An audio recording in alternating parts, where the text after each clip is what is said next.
Hello दोस्तों, स्वागत है आपका हमारे YouTube channel my daily news show में। आज हम बात करने वाले हैं इजराइल और माइक्रोसॉफ्ट की, क्योंकि इंटरनेशनल न्यूज़ में इजराइल और माइक्रोसॉफ्ट की खबरें तेज़ी से फैल रही हैं। माइक्रोसॉफ्ट ने इजराइल में अपने सर्विसेज को बंद कर दिया है। वो इसलिए क्योंकि माइक्रोसॉफ्ट के अनुसार इजराइल माइक्रोसॉफ्ट सर्विसेज का मिसयूज़ कर रहा है। माइक्रोसॉफ्ट का कहना है कि माइक्रोसॉफ्ट जिसे भी अपनी सर्विसेज प्रोवाइड कराता है उसे यूज़ करने के लिए और आगे बढ़ने के लिए अपनी सर्विसेज को प्रोवाइड करता है, लेकिन इजराइल जो है वो माइक्रोसॉफ्ट की जो सर्विसेज हैं उन्हें फ़िलिस्तीन और गाज़ा को नुकसान पहुंचाने के लिए यूज़ कर रहा है।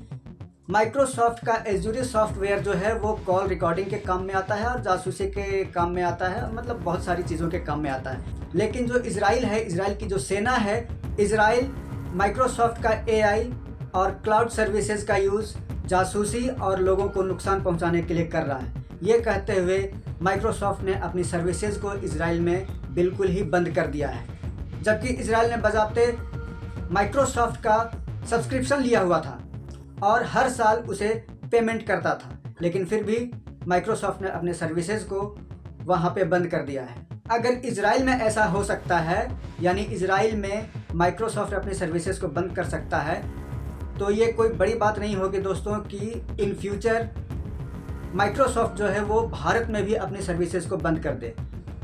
भारत में जितनी भी चीज़ें चल रही हैं, जो भी सॉफ्टवेयर चल रहे हैं, वो सभी माइक्रोसॉफ्ट पर बेस्ड है।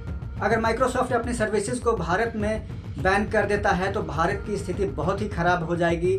भारत में बहुत सारी चीज़ें हैं जो कि माइक्रोसॉफ्ट पर ही डिपेंड करती हैं और वो सारी चीज़ें ठप पड़ जाएंगी। भारत चलना बंद कर देगा, यानी भारत की जो अर्थव्यवस्था है, भारत की जो स्पीड है वो ठप हो जाएगी दोस्तों, रुक जाएगी उसकी डेवलपमेंट की स्पीड। भारत के रिलेशंस पाकिस्तान, बांग्लादेश के साथ बिल्कुल भी अच्छे नहीं हैं। बांग्लादेश के साथ जो रिलेशन हैं वो तो अभी हाल फिलहाल में बिगड़े हैं, लेकिन पाकिस्तान के साथ जो भारत के रिलेशंस हैं वो तो आज़ादी के समय से ख़राब चल रहे हैं। कई बार भारत पाकिस्तान के बीच लड़ाइयाँ भी हुई हैं जिसमें पाकिस्तान भारत से काफ़ी बार हार चुका है, कई बार हार चुका है। दूसरी तरफ भारत का पड़ोसी देश नेपाल भी है, जहाँ पे हमेशा अराजकता की स्थिति बनी रहती है। कभी वो भारत के सपोर्ट में बोलता है, कभी चाइना के सपोर्ट में वो जाता है, तो नेपाल का कुछ कहा नहीं जा सकता। उसी तरह से मालदीव है, मालदीव ने भी भारत का विरोध करना शुरू कर दिया था। हालांकि हमारे जो प्रधानमंत्री हैं नरेंद्र मोदी जी, उनकी जो विदेश नीति है, उन्हीं विदेश नीतियों के कारण लास्ट में मालदीव को भारत के साथ आना पड़ा और मालदीव जो है वो मजबूरी में भारत के साथ है। ये भारत बहुत अच्छी तरह से समझ रहा है। तो अगर इन फ्यूचर भारत के रिलेशन किसी एक देश के साथ बिगड़ते हैं, चाहे वो बांग्लादेश हो, नेपाल हो, मालदीव हो या पाकिस्तान हो, तो भारत अपने हितों के लिए, अपने रक्षा के लिए कुछ न कुछ तो करेगा ही, कुछ न कुछ तो रणनीति वो बनाएगा ही भारत। तो अगर माइक्रोसॉफ्ट उस समय ये कह दे कि भारत अपने पड़ोसी देशों पर अत्याचार कर रहा है और वो माइक्रोसॉफ्ट के सर्विसेज का मिसयूज़ कर रहा है और इसीलिए माइक्रोसॉफ्ट भारत में अपने सर्विसेज को बैन कर रहा है, तो फिर क्या होगा? क्या आपने इस बारे में कभी सोचा है? शायद ये बातें भारत के लोगों के दिमाग में ज़रूर आती होंगी। तो इसीलिए भारत धीरे धीरे टेक्नोलॉजी के क्षेत्र में आगे बढ़ रहा है, जैसे भारत जीपीटी और सेमीकंडक्टर्स चिप, ये सभी चीज़ों में भारत धीरे धीरे आगे बढ़ रहा है। लेकिन मैं आपको बता दूं दोस्तों कि भारत ने माइक्रोसॉफ्ट के जैसा ही अपना एक सॉफ्टवेयर बना लिया है जिसका नाम है ज़ोहो। जो भी चीज़ माइक्रोसॉफ्ट में है वही सारी चीज़ें ज़ोहो में भी हैं। जैसे हम मेल करते हैं जीमेल से, यानी गूगल मेल से, उसी तरह से ज़ोहो से भी हम लोग मेल कर सकते हैं। ज़ोहो में बहुत सारी चीज़ें हैं जिसे हम यूज़ कर सकते हैं, जैसे Zoho expenses and bill, Zoho AI notepad, Zoho notes, Zoho spreadsheet, Zoho projects. इसके अलावा और भी कई सारी चीज़ें हैं जो कि यूज़ कर सकते हैं। अभी कुछ दिन पहले ही हमारे यूनियन मिनिस्टर अश्विनी वैष्णव ने हम लोगों के सामने पीपीटी पर, यानी पावर पॉइंट प्रेजेंटेशन से, रेलवे की बहुत सारी चीज़ें दिखाई कि कैसे रेलवे आगे बढ़ रहा है, कैसे डेवलप कर रहा है हमारा रेलवे। लेकिन एक्चुअली वो पीपीटी नहीं था दोस्तों, पीपीटी माइक्रोसॉफ्ट का ही सॉफ्टवेयर है, लेकिन हमारे केंद्रीय मंत्री अश्विनी वैष्णव जो हैं वो जोहो को शो कर रहे थे हम लोगों के सामने। उन्होंने ये साफ साफ कहा कि आज मैं ये जो प्रेजेंटेशन दिखा रहा हूँ आप लोगों को, वो जोहो से हमने बनाया है। आपको बता दो दोस्तों कि हमारे केंद्रीय मंत्री जो हैं वो रेलवे मिनिस्टर भी हैं और वो एक IITian भी हैं दोस्तों। उन्होंने कानपुर से IIT कंप्लीट किया है, तो उन्हें इन सब चीज़ों की जानकारी है। और भारत सरकार ने जैसे ही लोगों के बीच जोहो के बारे में बताया, जोहो पूरे भारत में बहुत तेज़ी से वायरल हुआ है दोस्तों। अब आप ये सोच रहे होंगे कि आखिर जोहो और माइक्रोसॉफ्ट में बराबरी ही क्या है। बात बिल्कुल आपकी सही है। माइक्रोसॉफ्ट का जो नेटवर्थ है वो $3.79 ट्रिलियन का है, जो कि भारत के GDP से भी ज़्यादा है। लेकिन जोहो का जो नेटवर्थ है वो $12.5 मिलियन का है। और ये कंपनी एक दिन में नहीं बनी है दोस्तों, और ना ही इसे कहीं से फंडिंग मिली है। जोहो के जो CEO हैं उनका नाम श्रीधर वेम्बू है। उन्होंने अपने गांव तमिलनाडु से इसकी शुरुआत की थी। हालांकि इसकी शुरुआत तो उन्होंने अमेरिका से की थी और 2009 में उन्होंने जोहो बनाया था। और उसके बाद उन्होंने अमेरिका से सारा कुछ समेट कर अपने गांव ले आए और अपने गांव से ही जोहो को चलाने लगे। और आज के डेट में जोहो एक बहुत बड़ी कंपनी है भारत की। हालांकि इसका एडवर्टीजमेंट नहीं होता है, इस वजह से मैक्सिमम लोगों को जोहो के बारे में नहीं पता है। अब धीरे धीरे लोगों को जोहो के बारे में जानकारी हो रही है, लेकिन इसका यूज़ करता कौन कौन है। मैं आपको बता दूं दोस्तों कि खबरों के अनुसार इसका यूज़ 60 देशों से ज़्यादा बताया जाता है। कहीं 80 देशों से ज़्यादा देश इसका यूज़ कर रहे हैं वो बताया जाता है, और कहीं 180 देशों से ज़्यादा देश इसे यूज़ कर रहे हैं ऐसा बताया जाता है दोस्तों। हालांकि जितने भी देश जोहो सॉफ्टवेयर को यूज़ करते हैं, कम से कम कर तो रहे हैं, और इंटरनेशनल लेवल पर जोहो बहुत अच्छे तरीके से काम कर रहा है और फेमस है।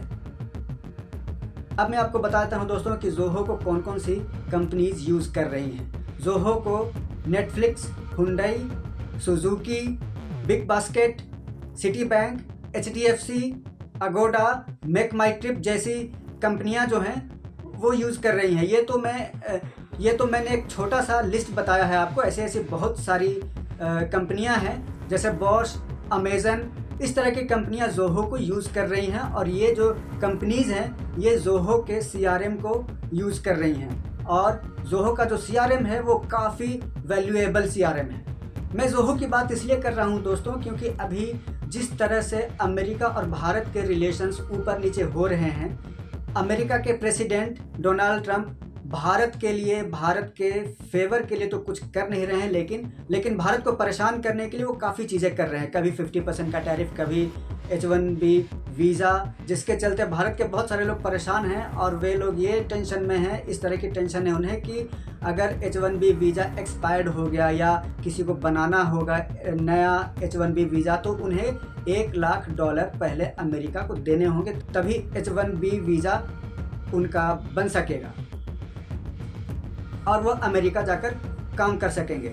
लेकिन जोहो के जो CEO हैं श्रीधर वेम्बू, उन्होंने ये कहा है कि जो भी H1B वीज़ा के कारण परेशान हैं, अगर वो भारत आना चाहते हैं तो वो भारत आ जाएं और जोहो को ज्वाइन कर लें। हाँ, शुरुआत में तो मुश्किलें आएंगी और मुश्किलों का सामना भी करना पड़ेगा, लेकिन सिर्फ 5 साल आप जोहो को दे दीजिए और 5 साल के बाद जैसे आप अमेरिका में रहा करते थे, जिस तरह की लाइफ स्टाइल थी आपकी, लगभग उसी तरह से आप भारत में भी अपने लाइफ को जी सकेंगे और कोई प्रॉब्लम भी नहीं होगी। यानी कि श्रीधर वेम्बू ने इंटरनेशनल लेवल पर माइक्रोसॉफ्ट को चैलेंज दिया है, या यूँ कहें कि जोहो ने माइक्रोसॉफ्ट को चैलेंज दिया है कि ठीक है, माइक्रोसॉफ्ट बहुत बड़ी कंपनी होगी लेकिन जोहो भी उससे कम नहीं है। और जोहो की जो मार्केट में वैल्यू है वो पर ईयर 3% के एवरेज से या 4% के एवरेज से लगातार बढ़ रही है। अगर जोहो कंपनी भारत के शेयर मार्केट में आ जाए तो मुझे लगता है कि वो सबसे ऊपर रहेगा दोस्तों। उसी तरह से जैसे हम लोग व्हाट्सअप यूज़ करते हैं, हर जगह व्हाट्सअप का यूज़ होता है, उसी तरह से जोहो ने अराटाइज सॉफ्टवेयर बनाया है। अराटाइज सॉफ्टवेयर से हम लोग मैसेज चैट भी कर सकते हैं, इमोजी भी सेंड कर सकते हैं, वीडियो चैट, वीडियो कॉल, वो सभी चीज़ें हम लोग कर सकते हैं जो कि व्हाट्सएप से हम लोग यूज़ किया करते हैं। यानी कि कुछ महीनों पहले तक जो हम लोग चिंतित रहते थे, टेंशन में रहते थे कि हम लोग पूरी तरह से अमेरिका पर डिपेंड करते हैं, क्या भारत में अपना कोई सॉफ्टवेयर नहीं है इस तरह का, जैसे गूगल, फेसबुक, व्हाट्सएप, यूट्यूब? क्या इस तरह का भारत सॉफ्टवेयर नहीं बना सकता? हम लोग बहुत ज़्यादा टेंशन में रहा करते थे दोस्तों, लेकिन अब भारत इस ओर चल पड़ा है और बस हमें यूज़ करना है भारत के देसी सॉफ्टवेयर को। बाहर की कंपनियां तो भारत में आती हैं अपने प्रोडक्शन के लिए, या यूँ कहें कि वो अपने कंपनी के एडवर्टीज़मेंट के लिए और कंपनी को बढ़ाने के लिए भारत में आती हैं, क्योंकि उन सभी कंपनीज़ के लिए भारत एक बहुत बड़ा मार्केट है। लेकिन भारत की ही सॉफ्टवेयर जो है वो अगर भारत में सभी लोगों ने उसे यूज़ कर लिया तो सोचिए वो कितना आगे जाएगा। इस पर आपकी क्या राय है दोस्तों? कमेंट करके ज़रूर बताएं और हमारे इस चैनल को लाइक, सब्सक्राइब और शेयर ज़रूर करें दोस्तों। धन्यवाद।